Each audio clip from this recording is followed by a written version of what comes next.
Hello guys, nagbabalik tayo dito kay Oppo Concept Store para sa latest update po natin ng kanilang mga model. Guys, ito sa mga naghahanap nga pala ng kanilang mga naka-sale. Guys, ito dito kay Oppo, meron sila dito naka-price drop like itong bago po nila yung Reno 11 5G guys. Ito naka-discounted ng 2,000. Tapos hindi lang po yan guys, sa mga naghahanap din ng mga entry level po nila. Ayan, ito guys si A38 discounted na. May less 1,000. Hindi lang yan. Unahin po muna natin yung mga discounted. Like ito guys, si Oppo A98 5G. Yan. Ngayon po ay 16,999 na lang. Okay guys, umpisahan na natin. Isa-isahin na natin yung kanilang mga models. Pati po yung kanilang mga top of the line. Yan, may mga 10 series pa rin po sila dito. Reno 10 series. Ito guys, unahin na natin si Oppo A18. Guys, good news kasi dito kay Oppo A18, ito dating 5,499, ngayon po ay 4,399 na lang. Grabe, sobrang affordable na po nito. Bali guys, ang size ng screen ito ay, ito check muna natin. Size ng screen. Ito guys, para sa size ng screen to, ito ay naka 6.56. Ayan o, naka 6.56. Then ito ay naka high definition display na rin. Para po sa kanyang battery, meron siyang 5,000 mAh battery. Pang all day battery na rin po natin yan. Ayan, 90 Hz refresh rate na rin po para sa kanyang sunlight display. So smooth na rin. Then maganda dito guys sa kanilang Oppo A18. Ito ay merong 36-month fluency protection. Ibig sabihin, meron tayong 3 years na hindi magbabago yung kanyang performance. At meron din po itong ultra volume mode. Yan. Meron siyang 300% volume mode. So may malakas na volume po yan. So even the crowd guys ay meron tayong malakas na volume. Yan. Oppo A18 guys, sobrang budget na to . Sobrang baba na po ng presyo nito ngayon. 4,399 lang. At hindi lang yun guys, kasi yung kanilang Oppo A38 ngayon ay naka-markdown din. From 7,999.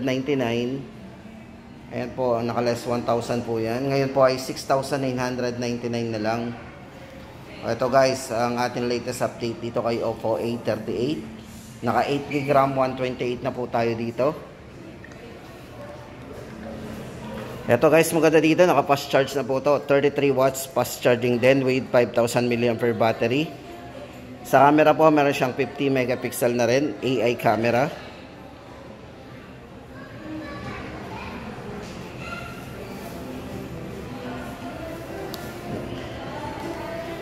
At meron na rin po siyang 36-month fluency protection din. At naka 90 Hz na rin po yung refresh rate yan. Napaka-smooth na rin ng kanyang screen.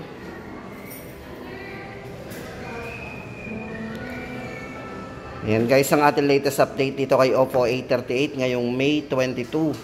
Ayan, naka-price drop. Guys, samantalahin natin kasi mali natin baka bumalik pa sa original price . Kasi minsan may mga duration din yung kanilang mga naka-sale. Pero siguro naman baka guys ito ay permanent na. So yun, swerte yung mga ka-avail nito.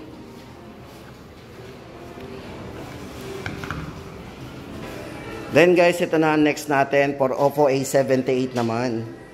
Para kay Oppo A78 guys, ito ang ganda ng design nito. Napakanipis, napakagandang hawakan. Ito guys, para dito kay Oppo A78, isa po sa pinagmamalaki ito doon sa kanyang parameters. Ito po yung naka 67 watts Superbook charge na din. Napakabilis mag-charge. At may malaking internal storage po ito, 256GB. At meron siyang maximum RAM na 16GB of RAM. Ayan. So meron siyang RAM expansion na up to 16GB RAM. Then yung kanyang display guys, napaka-vivid kasi guys ito ay naka full high definition display, AMOLED display na rin. So kung mapansin nyo naman, napaka-liwanag ng display nito. Hindi na halos natin kailangan mag-adjust ng brightness kasi maliwanag na po. Ayan. Ito guys, ang update natin sa price po nito, 16GB RAM 256, 12,999. Check po pala natin yung camera. Ayan. Linaw ng camera nito. Full screen. Tapos check po natin yung video. Ayan. So ayan sa video guys, naka 1080p na rin to and 720p. Yan, para sa kanyang resolution. So night video meron din. So mas maliwanag.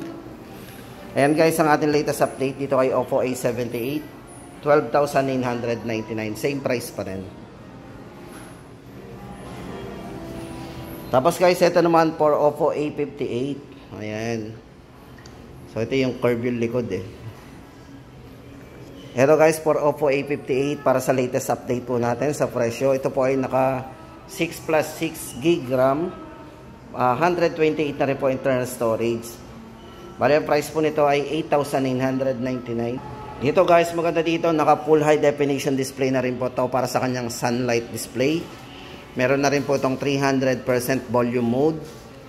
At sa charging guys, naka 33 watts pa Superbook charge din. Para sa camera guys, ito check natin. Ito ay merong 50 megapixel para sa kanyang AI camera.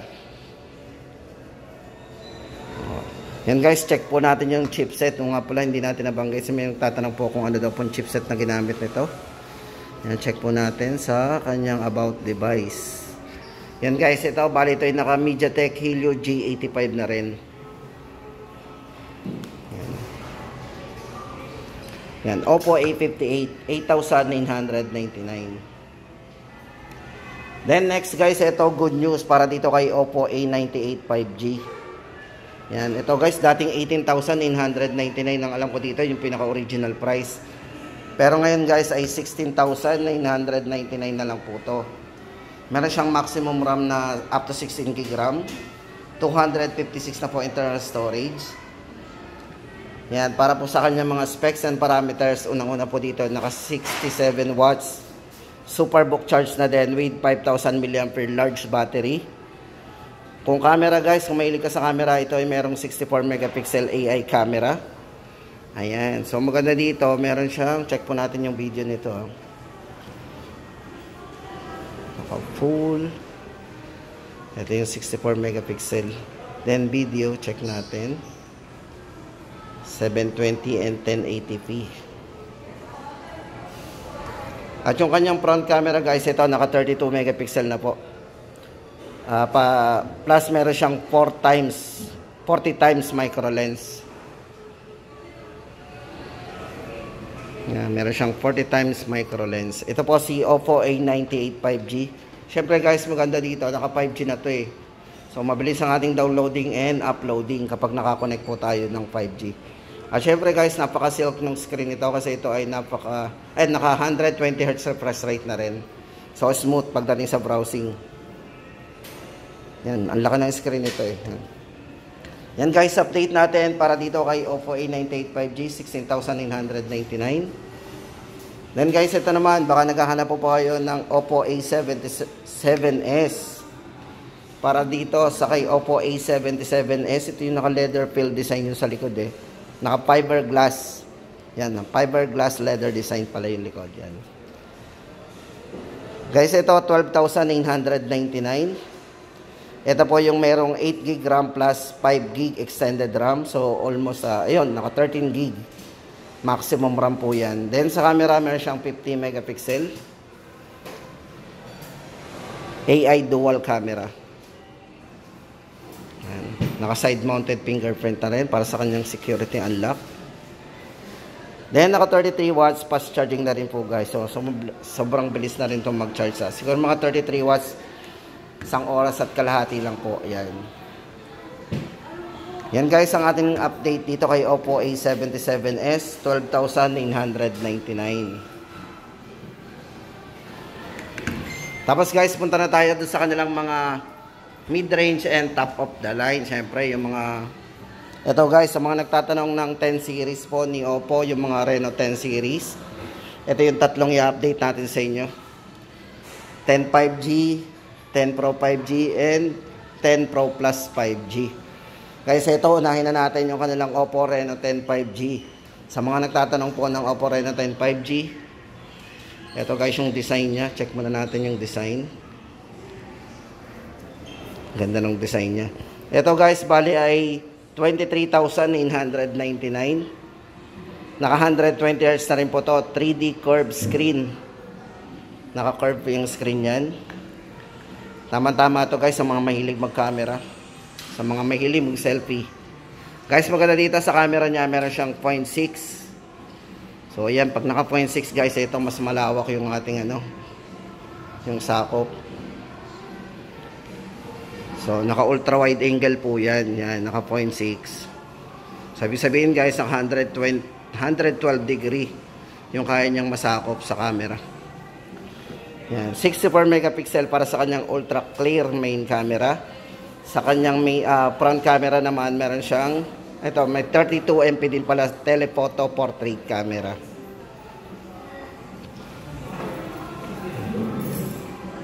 Ayan. O, yun guys, para sa latest update natin dito kay Oppo Reno 10 5G, 23,999. Ito guys, silipin natin yung chipset. Yan guys, para po sa chipset nito, naka MediaTek Dimensity 7050. May malakas na rin chipset po yan. Tama-tama sa mga gamer. Tapos guys, ito, lipat naman tayo dito kay Oppo Reno 10 Pro 5G. Yan. Kung more on camera din kayo guys, ito, tama-tama din sa inyo. Kasi para sa kanyang, ito yung naka-optical image stabilization niya. Pagdating sa camera and video. Naka 50 megapixel po para sa main camera. At tapos guys, ito pagdating sa video, meron siyang 4K resolution. Para sa kanyang ultra clear video. Check nga natin yung 4K niya. So yan guys, naka 4K. May mataas na resolution yan. Then 1080p and 720.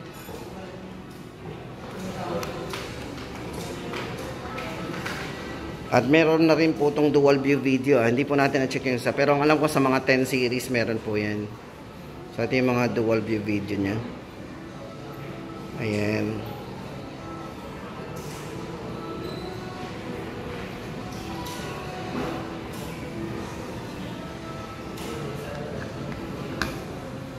Ayan guys, pagdating sa charging ito, merong 80 watts superbook charge. So, napakabilis itong mag-charge ha.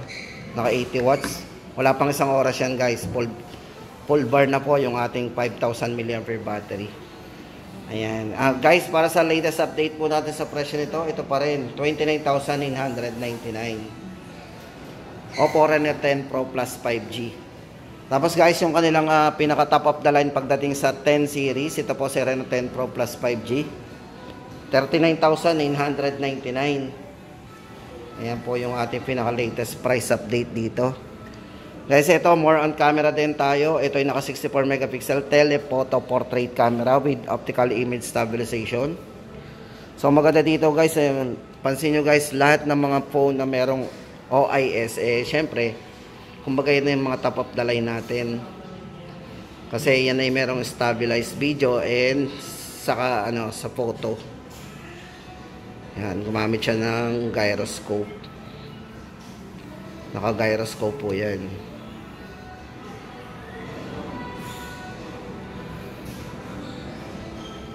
Check po natin yung camera nito. O yan guys, naka ultra wide din.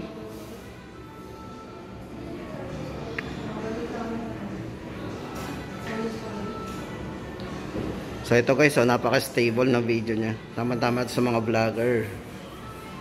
Sa mga vlogger na katulad natin. So yung mga naghahanap ng budget na photography, yan, tama-tama sa inyo to. Ito guys, Oppo Reno 10 Pro Plus 5G, 39,999. Guys, ito, naka 100 watts Superbook plus charge po ang ginamit sa kanya. Sabi, naka 100. Then, yung chipset guys, singit natin, check po natin. Ito guys, naka Snapdragon 8 Generation 1 mobile platform yung ginamit. Oppo Reno 10 Pro Plus 5G. Then guys, ito, punta na tayo doon sa kanilang ito yung mga display nila dito. Meron pa tayo ditong update. Ito yung kanilang bago Oppo Reno 11 5G. Good news kasi from 24,999, meron po siyang price drop na 2,000. Ngayon po ay 22,999 na lang po to. Yan, check po natin. Ito po yung Oppo Reno 11 5G. Guys, ito bali may maximum RAM na 24GB RAM, 256 po internal storage. Yan, check po natin yung design. Bali guys, ito naka 120Hz na rin po, 3D curved screen. At pagdating po sa kanyang main camera, guys, ito meron siyang 50 megapixel with optical image stabilization din.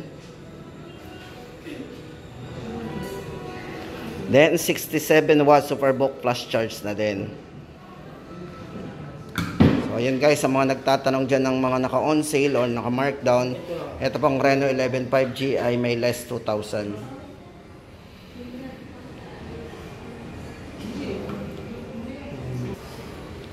Then, sa mga naghahanap naman po ng latest model po ni Oppo, ito po si Oppo Reno 11F 5G.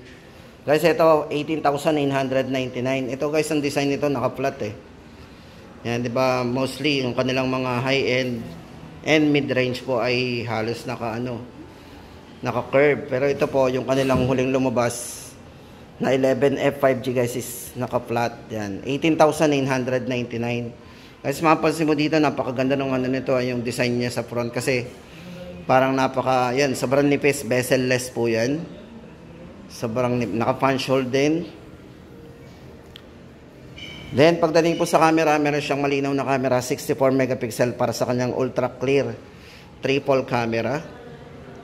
Yan, borderless yon. Napansin natin guys, ito naka-borderless. 120Hz po yung refresh rate niya. Yan, naka full high definition AMOLED display din. And pagdating sa kanyang chipset guys, ito ay naka MediaTek Dimensity 7050 na din. At syempre yung latest version ng Android 14. Ito po yung bago sa kanyang specs. Ito guys, naka AI eraser po yan. Circle it, erase it. Naka AI na din. Ayan guys, para sa latest update natin sa bago ni Oppo 11 F 5G ay 18,999.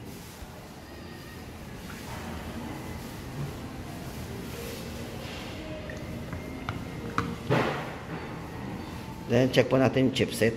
Yan. Yan. Ito guys, chipset naka MediaTek Dimensity 7050 din. Tapos hindi lang yan guys, kung naghahanap ka dito kay Oppo ng flip, ito yung kanilang flip, Oppo Find Entry flip. Ito guys, para sa latest update natin, same price pa rin, 64,999. Bali guys, ito yung naka 24GB maximum RAM, 256 na po internal storage. At syempre guys, ito ay naka reliable folding certification with 600,000 times. So, safe po yan kahit po tayo ay magpabukas-bukas nito. Hindi yan basta-basta masisira. Ito guys, para sa kanyang triple camera, meron siyang 50 megapixel plus 48 at 32 MP. Then, fast charging na din, 44 watts Superbook charge with 4,300 mAh battery. And guys, para sa latest update natin sa kanilang Oppo Find Entry Flip, 64,999.